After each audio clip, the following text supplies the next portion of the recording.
Ladies and gentlemen, welcome to another edition of Rimshots with Sean, brought to you by Barstools and Bandtalk. Gentleman that I shared I guess we'll call it a live show a couple weeks ago, Kereliuk, all the way from you're in Hamilton, you told me when we were talking. Is that correct? Indeed, Hamilton, Ontario. Yep, You live on the mountain? I do. Well, see, I know the area, man.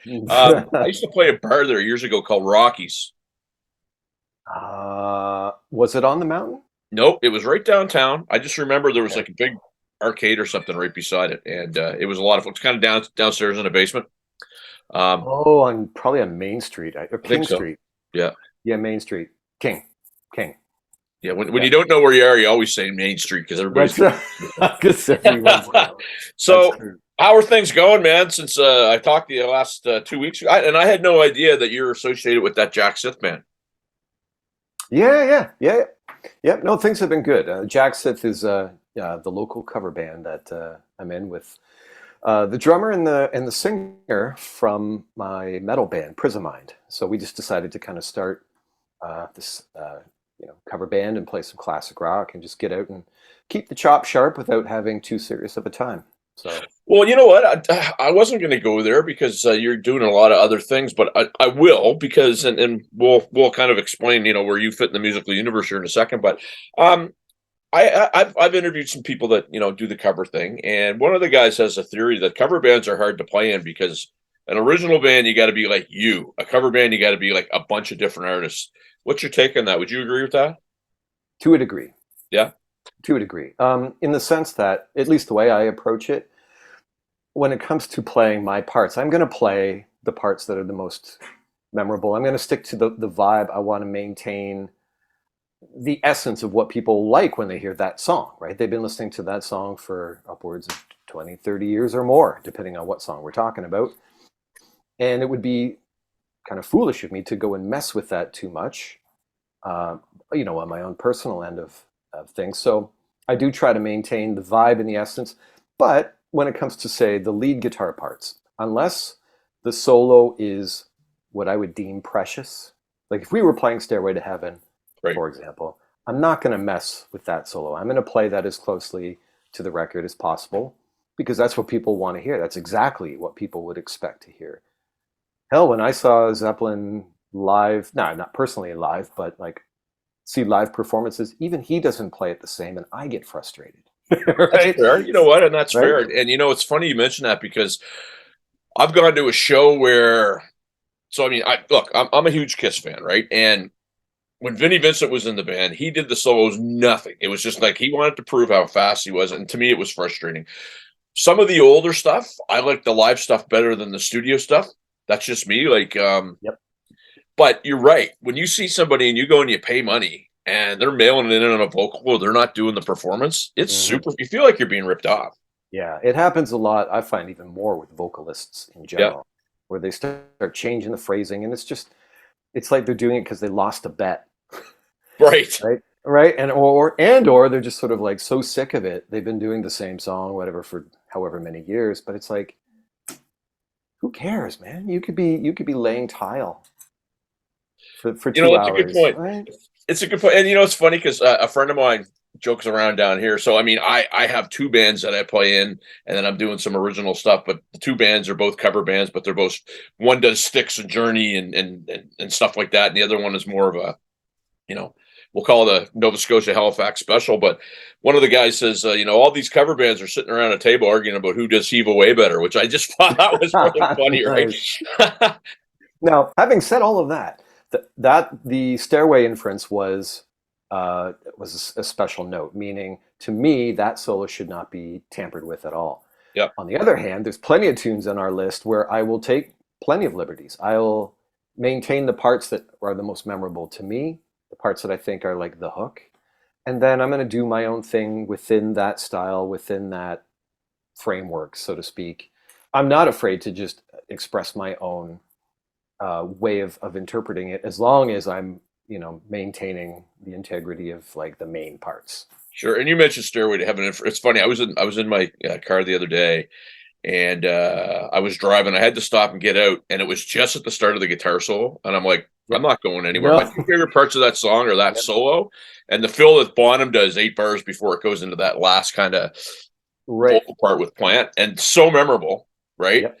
And and then you hear little things like like that John Bonham had a heck of a time trying to figure out how to get into that, and you hear it now, it's like, well, that's easy, but not when they're putting it together, right? You're talking about the part right before the solo.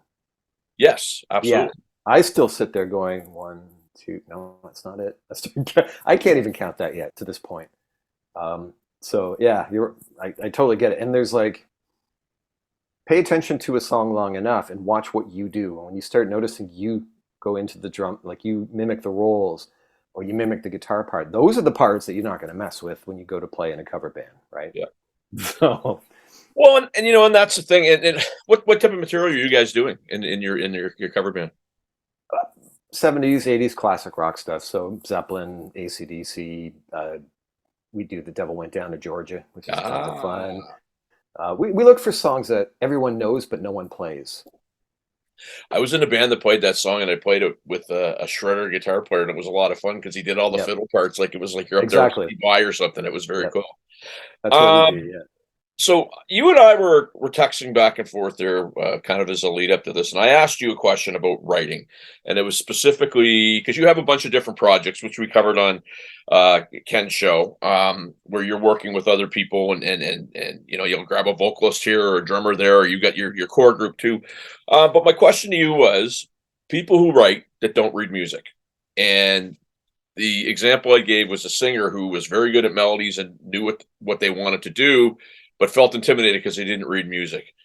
Your message to that person would be what, and how would you deal with that? So it's a singer who doesn't read? Right. Okay. To be honest with you, it's not hugely important. At the end of the day, it's not going to deter anyone from being able to come up with a great melody. There's more, I think there's other skills that need to be in place for that to be a doable thing, right? So they need their own sense of melody and pitch and whatnot. Um, Being able to, well, here's the thing too, if you're in a rock band, there's not many people pulling out charts, Right. right? Sitting there, here's what you're going to sing, here's what you're going to, you know what I mean? For me, being able to read, maybe this is the best way I can explain it.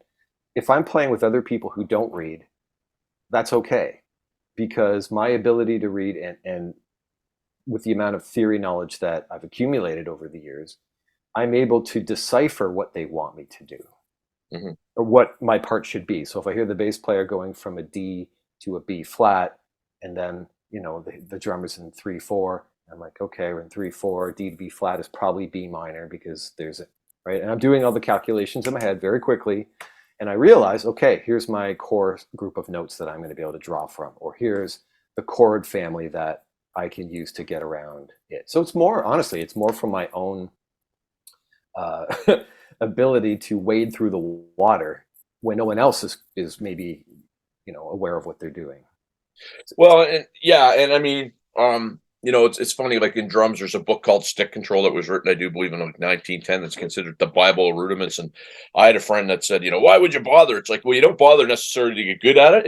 It's the ultimate book that gets you out of a jam if your brain isn't working because your hands and your muscle memory will Right. do that. And I think if you think in terms of that, the reading part maybe isn't so scary. True. And I think the other benefit of a book like that, where it exhausts a lot of I've seen that book you're talking about. Yeah. It exhausts a lot of the possibilities for that scenario. And a lot of people are like, well, they might get a page or two into it, I can imagine, and then they just kind of shelve it.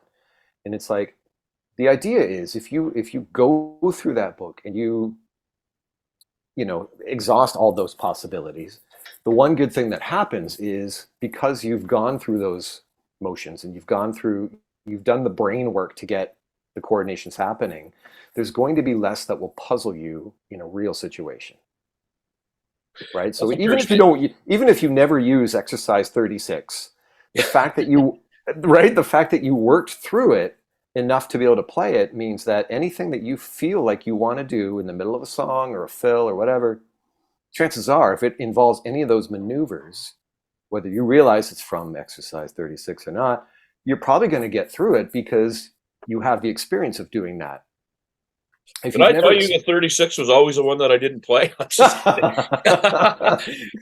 So we're here with Kelly Kereliuk. Folks, I'm told by my producer I don't do a good job at this, so hit the subscribe button because there's a ton of stuff on our channel. So when we did the Indie Tunes podcast or live podcast there a couple of weeks ago, it's interesting how, and I said this to you when we were texting, how I never ran into you years before. I mean, I spent 7 years in Toronto. We know a lot of the same people. But it seems like you've really networked yourself into a great spot for a guitar player. Is that a fair statement? I would say so. I mean, locally, there are some people around here that I've been able to work with for a long time. Steve Negus from Saga being one of them. But that was the result of other local networking. Like some friends of mine who I used to go to a jam night with. One night, Steve showed up for the jam night, and then we got introduced.